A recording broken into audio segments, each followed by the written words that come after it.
This one is single crochets, very basic beginner. So I just started a row, turned around, and instead of making a chain one at the end, I'm just going to go and make the loop a little bit larger. And there's my first stitch. So the way I pick up my yarn is more control, and the yarn is coming from the front. So here's my next stitch, here's the V,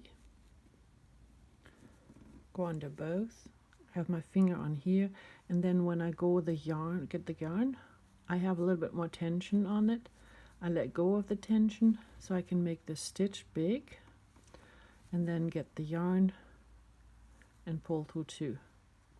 And then I just kind of like keep the tension a little bit looser so my loop is not getting too small. Here's my next stitch. You can see here is where I went into the stitch, and here's my next stitch. Yarn over means the yarn goes over the hook, pull through, make the stitch and the loop the same size, again yarn over and pull through. This is where the single crochet comes out of the stitch. Here's my next stitch, there's the V. Have my finger on the loop so it doesn't slide forward. Yarn over, pull through, and at this moment is where I'm just pulling the hook up ways so that I can get with the hook here, pointing it down, go through it just fine. Again, get a little bit yarn looser so I can get my loop the same size. Next V, yarn over, two loops, pull through. And here are things that can go wrong. So if I forget to get the next stitch and I pull the yarn through, it's just a chain. And if I'm just pulling it big and I want to get back in there and I pull on it and the yarn pulls from the back, just switch the hook, yarn comes from the front. What can go wrong is I can pull this one through and I'm thinking I have to go through all of those stitches immediately, loops immediately.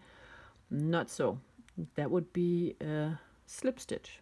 We're not ready for slip stitches just yet. So what can go wrong is that I just go through one loop. Not a big deal.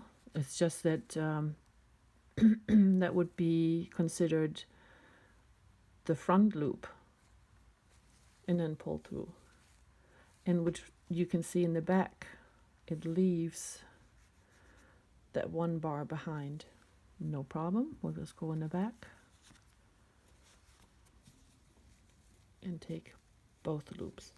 So what can go wrong too is that I just pick up a loop and now it's very tight when I go with the yarn through it. So how to avoid that is get the yarn tight at the moment where you have the loop and then point the hook towards you. The hook is picking up the yarn. You're not throwing it around it. The hook is picking up the yarn. So again, this is how I hold the yarn and the tension finger. And here are my pinching fingers that have control here. So the hook picks up the yarn. The hook picks up the yarn. Go through both loops. So we'll just go and repeat this. Go to the end of the row. I only have like 14 stitches on here.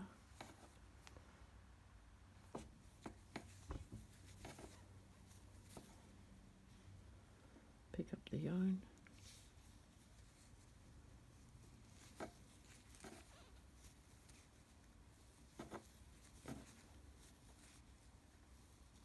It's a good idea to count your stitches. Most of the time beginners forget to get the very last stitch, which is this one right here. So there's my last V, go under it, and now to turn, the work gets turned this way. The yarn is coming up in the back again. If you were to turn it the other way, you would see that the yarn is in the front. Works too, but this is just the regular way of doing it.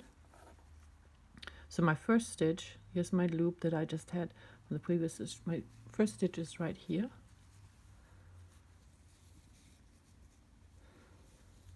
And here we keep on going.